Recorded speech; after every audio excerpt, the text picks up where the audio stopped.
Welcome to our humble abode. Yeah. Honey, you not look Jewish. In good and not so good times, God always answered our calls. I can't hear you. In good and not so good times, God always answered our calls. Maybe it wasn't what we always wanted to hear, which is a hard pill to swallow, but He never abandoned us. And when we sank to our lowest, He sent angels to help us. Charlie said it best. Hello, angels. You are the cream de la cream of Mandy, Bridget, and I's life. According to Jewish tradition, Jews are never supposed to test God by linking their performance to some divine payback. There is one exception. We are invited by God to give more and more charity with the assurance that one never loses what one gives. God pays back those who give more with blessing in the here and now, not just in the afterlife. We can't for the life of us figure out what we've done to deserve such a great support staff that all of you provide, Bridget, Mandy, and I. Perhaps we all share a similar compassion. What though the radiance which was once so bright be now forever taken from our sight? Though nothing can bring back the hour of splendor in the grass and glory in the flower, we will grieve not, rather find strength in what remains behind. Now Mandy's grandfathers couldn't make it here today, but believe me, they have. We are also saddened that 3 other cherished invitees are not amongst us today. Our enduring aunt, Esther Kelson, who is driving into her 90s. A true dear Lori Krinsky Frederick, who graciously volunteered to drive Mandy to Hebrew school. And our dear friend, the true gentleman and driving force behind our adoption quest, Mr. Matt Cass. I got a little story for you. Little Moshe, he's age 6, comes home from school, he's all excited, and his father asks him why. And he replies he heard the story of Passover in school and was totally fascinated. Moses was about to take the Jews out of Egypt when suddenly the Israeli Air Force appeared with their thundering jets and bombed Egypt. The Egyptian forces sent out their helicopters, and the Israeli Air Force shot them all down, whereupon Moses crossed the ocean. Is this the story that they taught you in school, the father said? No, if I were to tell you the real story, you wouldn't believe me. And that pretty well sums up Bridget and I's journey to obtain Mandy. Now what do Art Linkletter, John Hancock, John Lennon, Nat King Cole, Priscilla Presley, and Steve Jobs all have in common? They were all adopted. What about Ben Stein, Burt Reynolds, George Burns, Harpo Marx, Julie Andrews, Magic Johnson, Nicole Kidman, Paul Newman, Roy Rogers, Sammy Davis Jr., Steven Spielberg? They all adopted children. Now as parents, we would give our life to protect our children from wrong influences. You want a hollow ground. We're blessed to have Anshe Tikva as that haven. Will Mandy's teachers please stand up and take a bow? Thank you.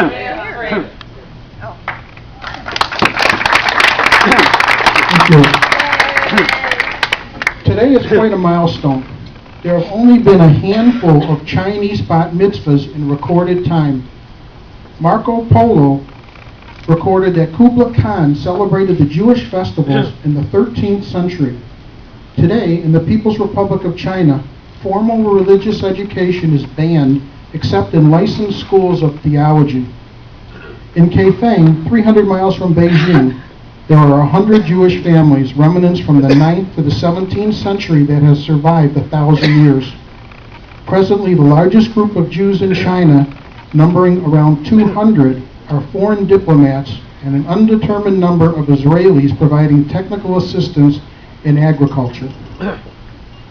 The late Jim Valvano said, "To me, there are 3 things that you should do every day. We should do this every day of our lives. Number 1 is to laugh." Now there's a report that a hole has been discovered in the fence of the Sunnydale nudist colony. Lou Nagelberg is looking into it. You should laugh every day. Number 2 is to think. Albert Borsman said, "What is the true legacy I could leave my own children? It is not stocks and bonds and notes and precious stones. It is not even such wisdom as I have may accumulated in my life. Each of us is a puff of smoke in eternity. What is immortal about us is that we are part of an undying Jewish people. The wisdom which has been instilled in 3,000 years of unique history is the greatest legacy a Jew can leave his children. For it is not economic and spiritual treasure which I could pass on to my children, as did my ancestors through 112 generations stretching back to Sinai. What I owe them is a chance to grasp faith to live by." You should spend some time in thought. And number 3 is you should have your emotions moved to tears. Could be happiness or joy. Now, I've always prayed to God to find a medicine to help Bridget. And he delivered that miracle. We call her Mandy. Think about it. If you laugh, you think, you cry, that's a full day. That's a heck of a day. Mandy, your grandfather Mel said, "There comes a time in your life when you need to be successful.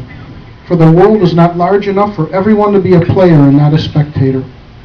We worry over Mandy getting into the right college. And her 5th grade teacher summed it up best. With Mandy, I don't think you need to worry.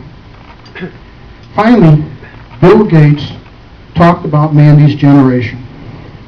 Before you were born, your parents weren't as boring as they are now. They got that way from paying your bills, cleaning your clothes, and listening to you talk about how cool you are. So before you save the rainforest from the parasites of your parents' generation, try delousing the closet in your own room. Could you turn the lights off when you're not in that room? Bridget, Mandy, and I hope you really enjoy yourself tonight. Now I'd ask everybody to please stand up.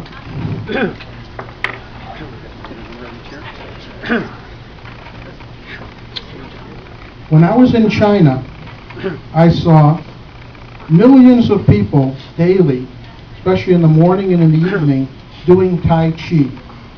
And I've learned some Tai Chi. I've learned one move that I'm going to show everybody here. And actually, what this does is put you in a good frame of mind. Anytime that you're stressed out, if you do this, I guarantee you'll feel better. So basically what you're going to do is you're going to put your legs shoulders width apart. You're going to bend slightly at your knees, and you're going to put your arms out like you're hugging a tree. Now close your eyes and picture a happy event. Maybe you're at the beach. Maybe you're petting your dog. Maybe you got an award. Now open your eyes. You feel a little bit better? Now, if everyone will please at their table turn around and grab each other's hands. In other words, form a circle.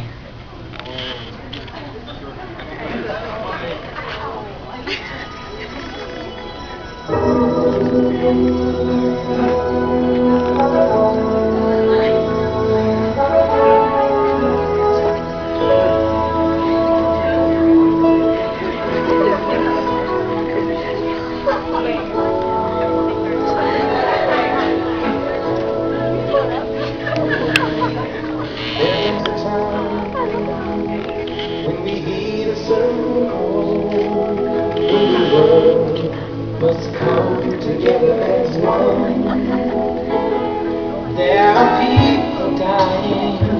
Oh, it's time to lend a hand to life.